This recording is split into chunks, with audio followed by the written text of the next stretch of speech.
Hello, my name is Ryan Zick, and welcome to my talk on improving access to legal counsel for small businesses. This issue is near and dear to my heart, as I'm a practicing lawyer in California and have experienced firsthand the issues and complexities of the problem that we will be exploring together.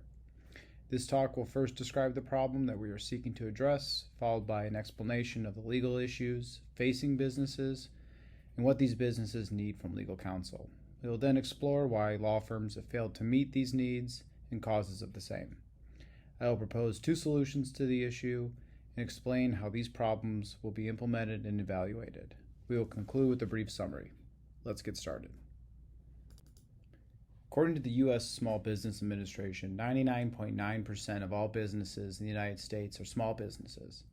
Small businesses are defined as those companies with less than 500 employees. The U.S. Census Bureau's 2016 annual survey of entrepreneurs found that the average number of employees across more than 5 million businesses was just more than 20.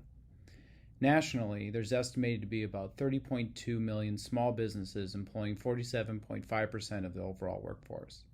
Although large public corporations get most of the attention in the news, small businesses are, by and large, driving the economy. These businesses oftentimes operate on small margins, meaning every dollar counts.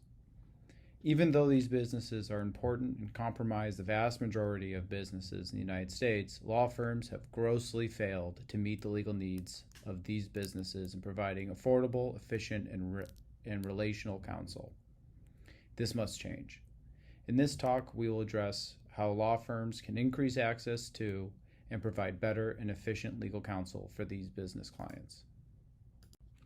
On average, small businesses face about 10 legal problems a year, with over a third of the problems being commercial contract and a quarter of the problems being tax related. Together, commercial, contract, and tax issues represent more than half of the small business legal issues. Interestingly, the size of the small business generally dictates the probability of the problem faced. For example, companies with at least 46 employees deal with intellectual property issues, while those with at least 34 employees deal with legal issues on corporate governance. These legal issues can result in lost income, lost customers, and other related downstream impacts. Despite the importance and significance and impact of these legal issues have on businesses, more than 52% of those surveyed stated that they attempted to solve their legal issues on their own without legal counsel. The most common reason for not hiring a lawyer are that the fees are too high and that lawyers are inefficient in solving their problems. Aside from substantive legal needs, small businesses want relational, experienced, transparent, efficient, and creative counsel. Rational. Clients want lawyers who not only provide legal advice but also are part of the company's team. This means that the lawyer must focus on the human aspect of their relationship with these clients. Experienced. This goes without saying. Small businesses do not want to pay excess costs by the firm's delegation of work to inexperienced attorneys who spend lots of time on legal matters. Transparent. Transparency means not only good communication on pending legal issues, but also clear expectations on costs and outcomes. Efficient. These clients operate in the real world with real-world timelines. The lawyer serving these clients must understand this in responding to legal issues. Delay can result in detrimental impacts on the business. Creative. Complex problems oftentimes require creative solutions. The law firm must adapt to this in providing its advice, including the utilization of technology and other creative solutions. From the law firm standpoint, there are several reasons why firms are reluctant to target small and medium-sized business markets. First, in general, these clients do not generate a significant amount of work. Because of this, establishing a practice to serve these clients requires a high volume of clients. Most firms prefer to have less clients that provide more work. Second, these business clients are usually unable to pay the high hourly rates of most firms. As discussed previously, this is the number one reason why business clients fail to seek out legal advice. The average hourly rate for legal services nationally is $225 an hour. Routine contract analysis may take 10 hours of lawyer time, resulting in legal fees of $2,250. With this high price, unless the contract is for a high dollar amount, it may not make business sense to have a lawyer review the contract. Finally, law firms are incredibly slow to adapt to the legal services business model to technological and societal changes. In the legal service industry, time is money. Time spent on non-billable work, like exploring new technology, is time lost on revenue-generating work. Law firms are also very risk-averse, resulting in new techniques and technologies being disregarded. There are myriad root causes of this particular issue, including the legal service industry's failure to 1. Adopt new technology and data analytics, and 2. Implement strategic business strategy changes. First, by failing to adopt new technology, law firms are falling behind the curve on today's business culture. If the law firm is unable to speak the same business language as its clients, there will be issues in providing effective legal advice. Moreover, law firms are traditionally very bad at analyzing the data of its own business to better understand client needs. Instead, law firms take a myopic view of their role, focusing only on the client issues instead of their own business models. Second, the law firm business model itself is archaic and lacks sound strategic plans. Most law firms are based on a traditional partnership model that funnels all profits into the partnership. There's usually no reinvestment in the business. The legal services business model is focused on rewarding those who bill the most instead of a more holistic evaluation approach. Despite disruption in most all other businesses in the past 20 years, law firms have largely remained the same. The current law firm business model is commonly known as the partnership model, where clients are billed hourly and profits are largely distributed to partners with little investment in innovation. This model encourages firms to bill as much as possible with high pressure on employees to meet certain billing benchmarks. These factors all contribute to business clients shying away from seeking legal advice. There are 3 primary ways in which the business model can be adapted to lower costs and increase efficiency. First, the firm can offer bundled services to clients that would include accounting and other professional offerings, reducing the need for business clients to hire multiple consultants and professionals, and these bundled services can include offerings from accountants, consultants, and the like. Second, the firm can offer a subscription model where businesses pay a flat fee a month or a year for certain services. Providing alternative fee arrangements will help reduce costs to these business clients. The subscription offering will allow the client to pay a monthly fee for routine legal matters like contract review, employment law issues, and the like. There can be tiers of service depending on the needs of the client. For example, the lowest tier will be for basic services and routine questions, while the highest tier will provide access to a wider variety and complexity of legal issues, and also access to accountants and consultants. Monthly fees will likely range from $250 a month to $2,500 a month at the high end. Add-on features will also be available at additional cost. Third, the firm should restructure the partnership model to encourage reinvestment.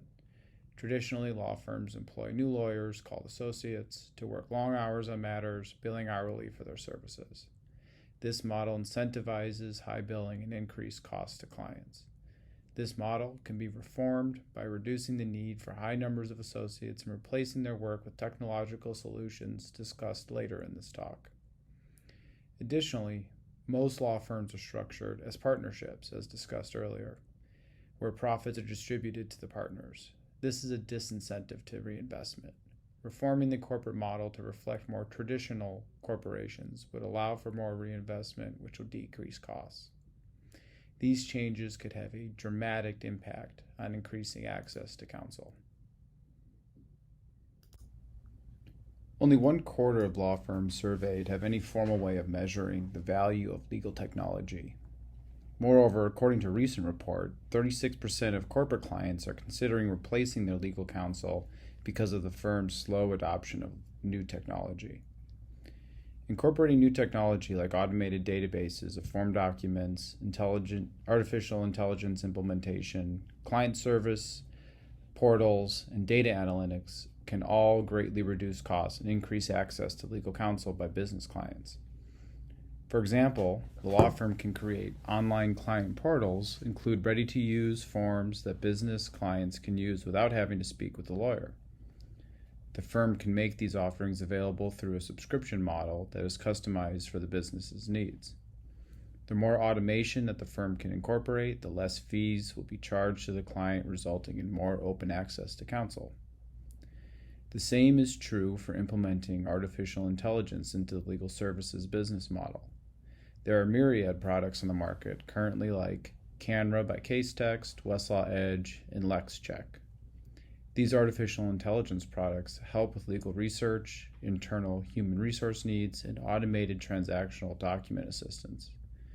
The firm could also create virtual client portals, as discussed earlier, to increase communication and allow clients to seek out legal questions from the database of resources. These client portals can include provisions for chat services, where the client can answer legal questions in real time without having to schedule in-person or telephone appointments. This can be part of the subscription service discussed earlier. There are two metrics to evaluate progress in addressing this issue. One is local change, and two is systemic change, discussed in more detail herein. For local change, initially the solutions will be tested locally with a test law firm. The law firm will implement some or all of the proposed changes for a test period to determine if there is a significant increase in small business clients and to evaluate revenue generated from such clients.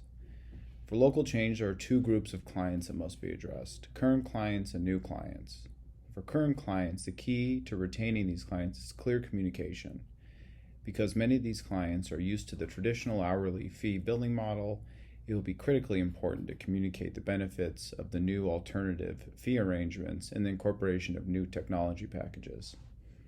The firm likely already has a long-standing group of business clients, so it will be important to ensure that their needs are still being met while the firm transitions into this new business model.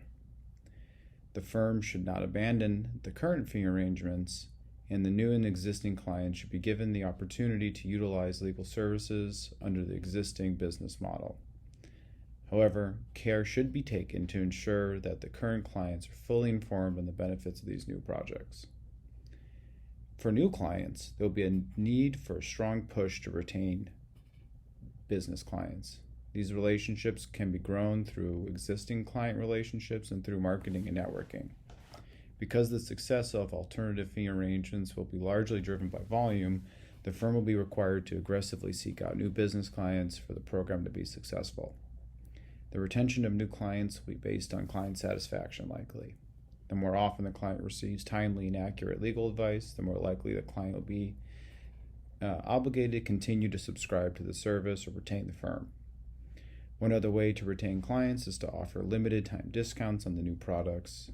For example, the firm could offer a 50% discount on the first 3 months of the subscription service. Following positive results from the local test case, a campaign will be created to advocate for these changes systemically. This will require more development following the results of the local test case. This can be accomplished through articles, talks, and lobbying of bar associations and the like. Small businesses are no different than their larger counterparts. These companies face the same legal issues and pressures. However, there is a difference in how small businesses address their legal needs. The vast majority of small businesses forego seeking legal advice because law firms have failed to provide services that are efficient, effective to meet the client's needs. The lack of access to legal counsel can have detrimental impacts on these companies, resulting in lost income, productivity, and even bankruptcy in some instances. The legal services industry must change to adapt to the needs of these clients. In this talk, we discussed two potential solutions to help bridge the gap in access for counsel for small businesses. First, law firms must reform their business model, including offering bundled services and subscription products. And the firm must also change the hierarchical nature of the firm to encourage reinvestment. Second, with an eye towards reinvestment, the firm should implement new technology, including AI, virtual client portals, and the like. With these changes, I am confident that small businesses will be more likely to seek legal counsel, which will result in more efficient business operations for the clients and increased revenue for the law firm. Thank you for your time in listening to this presentation.